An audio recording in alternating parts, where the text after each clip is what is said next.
जय माँ लक्ष्मी, जय विष्णु प्रिया की। तो जैसा कि आपने पार्ट 1 और पार्ट 2 में देखा, माँ लक्ष्मी जब पृथ्वी पर आती हैं तो भगवान विष्णु उन्हें रोकते हैं, लेकिन वो नहीं मानती हैं और फूल तोड़ के ले आती हैं। तो भगवान गुस्से में उनको एक सज़ा देते हैं और माँ लक्ष्मी एक गरीब औरत का रूप धारण करके उस खेत के मालिक के घर चली जाती हैं।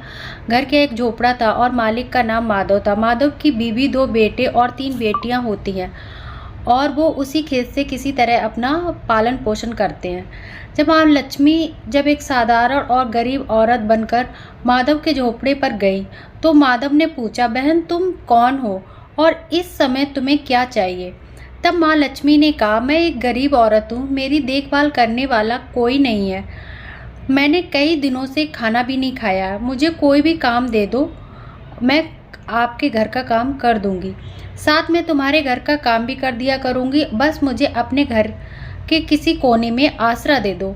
माधव बहुत ही अच्छे दिल का मालिक था और उसे दया आ गई, लेकिन उसने कहा, बहन मैं तो बहुत ही गरीब हूँ, मेरी कमाई से मेरे घर का खर्च मुश्किल से चलता है, लेकिन अगर मेरी 3 की जगह 4 बेटियाँ होती तो भी मैंने गुजारा करना था। अगर तुम मेरी बेटी बनकर जैसा रूखा सूखा हम खाते हैं उसमें खुश रह सकती हो तो बेटी अंदर आ जाओ। माधव ने माँ लक्ष्मी को अपने झोपड़े में शरण दे दी और माँ लक्ष्मी 3 साल तक उस माधव के घर में रहीं। जिस दिन माँ लक्ष्मी माधव के घर आई थी उससे दूसरे दिन ही माधव को इतनी आमदनी हुई फूलों से कि शाम को एक गाय खरीद ली। फिर धीरे धीरे माधव ने काफ़ी जमीन भी खरीद ली और सबने अच्छे कपड़े भी बनवा लिए और फिर एक बड़ा पक्का घर भी बनवा लिया। बेटियां और बीवी ने गहने भी बनवा लिए और अब मकान भी बहुत बड़ा बना लिया था।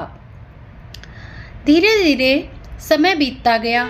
माधव हमेशा सोचता था कि मुझे ये सब इस महिला के आने के बाद मिला है, इस बेटी के रूप में मेरी किस्मत आ गई है।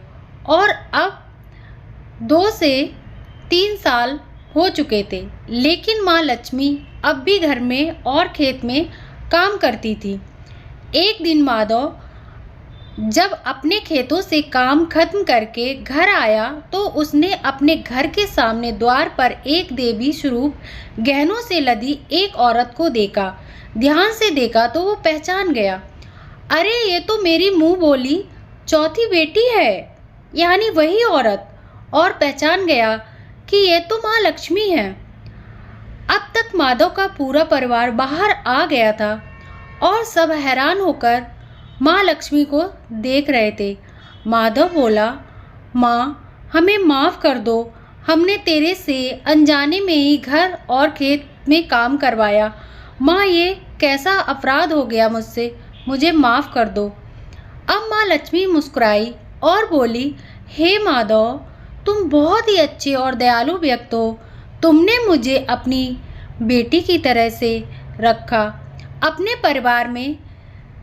परिवार के सदस्य की तरह रखा।